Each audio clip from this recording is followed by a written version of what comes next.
Welcome to Global Beehive Talk, and today we have the pleasure of having Scarlett Roa with us today, who's an expert when it comes to combining digitalization and sustainability. Welcome to Global Beehive. Thank you, Hans. Thank you for having me. First of all, I think it's quite interesting to be able to share my knowledge and my experience with you all. So I hope this will be a great meeting and a great interview also. Thank you so much. One of the key challenges I see today in today's digital society is really about sustainability, how actually to build your brand and how to do that in practice. And you have quite a lot of experience in this area. Can you tell us a little bit about yourself and a little bit about your background? Yes, where to start? I have a very broad background. I was born in Chile in 1981 during dictature. A lot of people actually ask me why I always present myself that way, but I think that the dictature and the experience as a refugee in Sweden has made a big impact in my life and in the choices that I've made during my choice of education. I'm a lawyer. I studied law, labor law first, and then I have a master in international investment treaty arbitration from Uppsala University.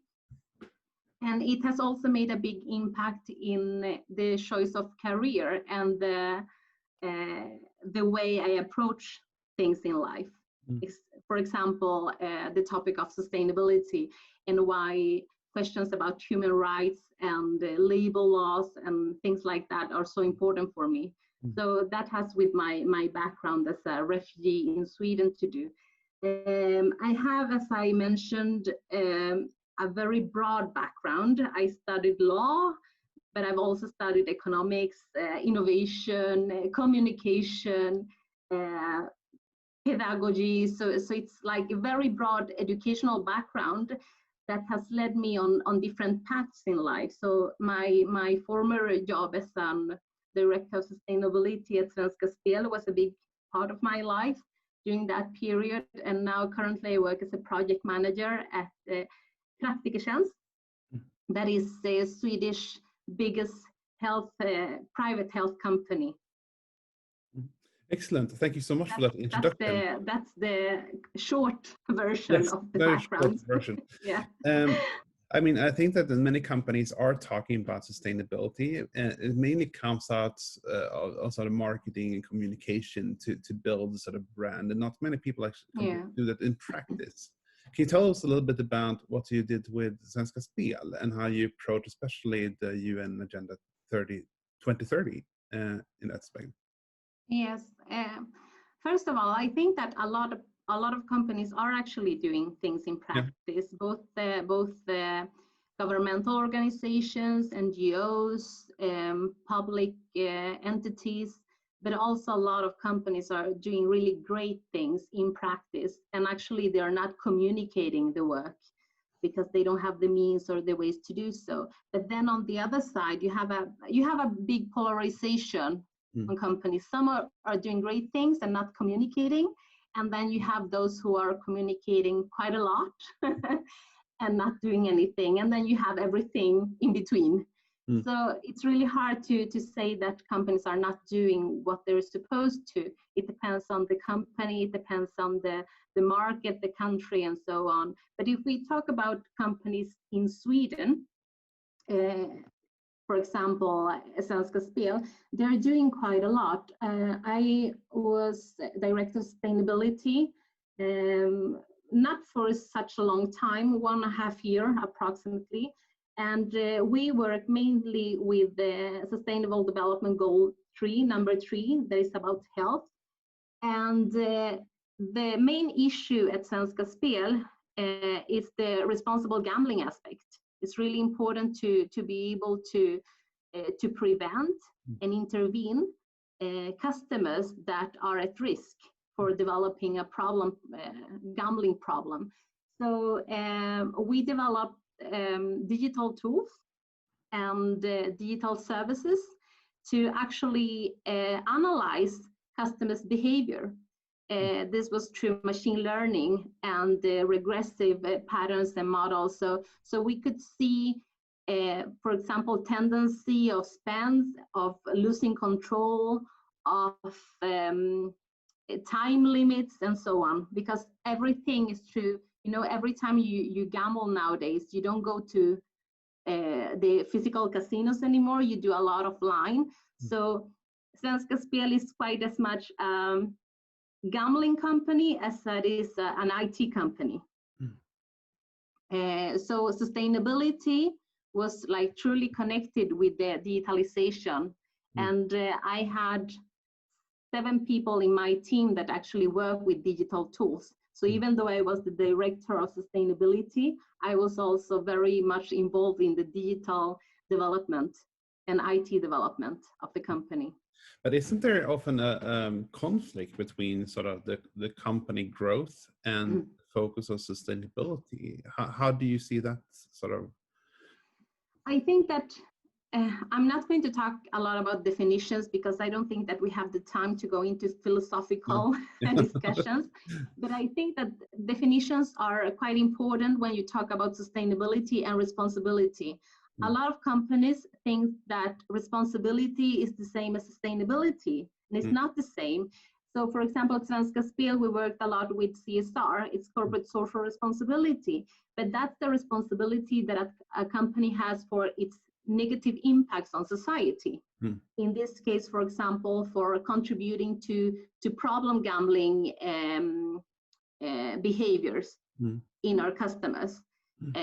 So that's an aspect, but then you also have the aspect of sustainability, how companies work with sustainability, and that's a way of integrating, for example, sustainability in their business models, looking at natural resources, how you travel, how you treat your staff, and things like that. So I don't know if you quite understand it, but a lot of people don't seem to understand the difference between working with responsibility and working with sustainability.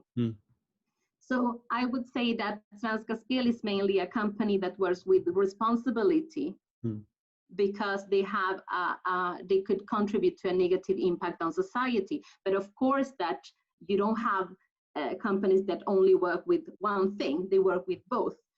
But in this case, they mainly work with CSR, corporate social responsibility, in a way to prevent people from having problems in their gambling. And when you work with sustainability in the business model, a part of this responsibility, of course, will have an impact on the revenues and on the revenue model, because you have to, in order to compensate for your negative impact, you need to invest a lot of money. And it takes quite a capital. And sometimes also when you invest in, for example, this kind of digital tools that we develop, it leads also to a decrease in the revenues. But I think that for Svenska Spel, it wasn't actually a problem to invest in this, because it's a long-term investment in having a healthy clientele or healthy customer base that plays for a little bit less, but during a longer period of time. And it's also about minimizing the risks of gambling, of having problems in society. You know, Svenska Spel is a state-owned company, and according to the owners, the state, they have to be a good example for society and for the rest of the market and the business out there. So when it came to Svenska Spel, I actually didn't have a problem in integrating sustainability in the business model. It was quite easy, because everyone from the CEO to the board of directors were like very involved in working with sustainability and working with CSR activities to have as little negative impact as possible on society. That was a long answer, Hans. I'm sorry. No, I think it was a very good answer, and I think it's very good that you cleared the difference between responsibility and sustainability, because I think these are often mixed up in many cases. Yes. If you go on now to your work with one of the Swedish biggest healthcare providers, how do you see the sustainability or responsibility agenda there? Are they also as open as Svenska Spel for doing this kind of work? Yes, and I think that I think it's quite interesting actually, because I hadn't analyzed this before this meeting, but we work with the same agenda, if you say so. We work mainly with the Goal 3, Sustainable Development Goal 3. But the difference between Praktiker Tjänst and Svenska Spel is that sustainability is a part of the value proposition in the business model. Because we want to offer good health quality healthcare to everyone. So that's the core of the business. So we don't work as much as Svenska Spel with the corporate social responsibility, because we don't have the same impact on society. If we have an impact on society, it's a very good impact on society. It's a very positive impact on society. So if you analyze it that way, we work with sustainability to increase, how do you say, the good aspects of sustainability, to increase a good healthcare, to be able to reach the sustainability agenda goals even faster. So I work with digitalization here. I'm a project manager for a digital tool that it's called platform, that it's called Praktiker Tjänst 24. And we implement this platform in our primary healthcare units, but also in other specialist care units, in order to be able to meet our patients online. So that's the main focus right now, to be able to offer digital healthcare. And this is a way also of democratization of the healthcare industry, to be able to reach more people, to have it, to be able to have a simpler connection through the platform. So we have chat and we have video meetings through this platform, and it's also a way of meeting our patients online. So I think that if you compare Praktiker Tjänst with Svenska Spel, I don't want to compare them because it's like totally two different industries. But if I see how I work with digital tools and with sustainability, I can see that there's a big difference. The digital tools at Svenska Spel is about minimizing the effects, the negative impacts of problem gambling, and then on the Praktiker Tjänst, it's about increasing the positive impact that we have. So I would say that, but it seems that when you're talking about it, it's the first step seems to be that you need to understand the company organizational impact on the society itself, and that must be the sort of the principle of how to approach this thing, and also to build it into your business model, and with full support of the senior management in some way. Is that the advice you would give to executives, that they would really look at themselves and how they impact the society as his first step? Of course, I think that every company has an impact on society. Every company has a negative impact on sustainability, on people and the planet and the environment, on the social aspects.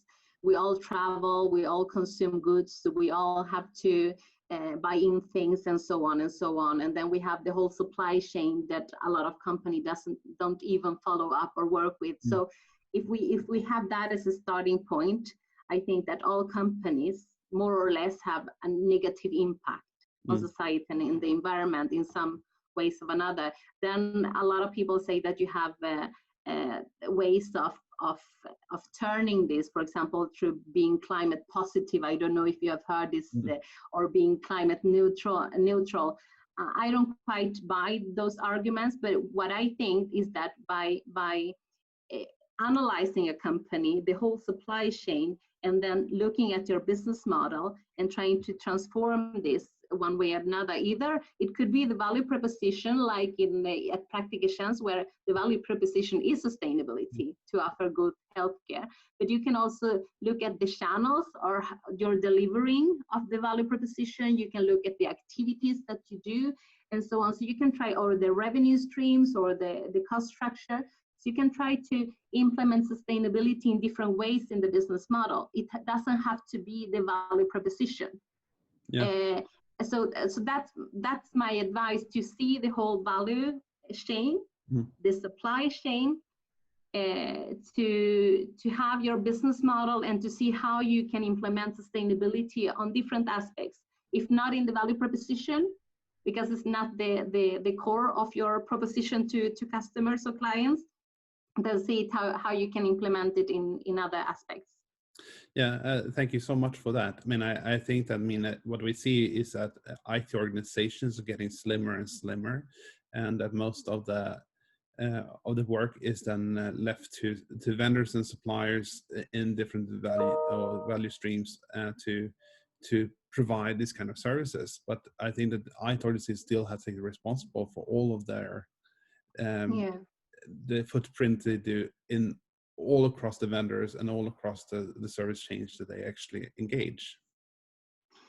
Yeah, and this is a big problem right now, because I don't know if you saw that I posted an article about this just a couple of days ago. I didn't write the article, but it was a debate debating for more regulations, because we in Sweden, we're really good at saying that we are at the best of sustainability and taking care of the environment, and we have a lot of clean tech company, and we have come like really far in working with sustainability, but we don't count what we're doing in other countries on the outside.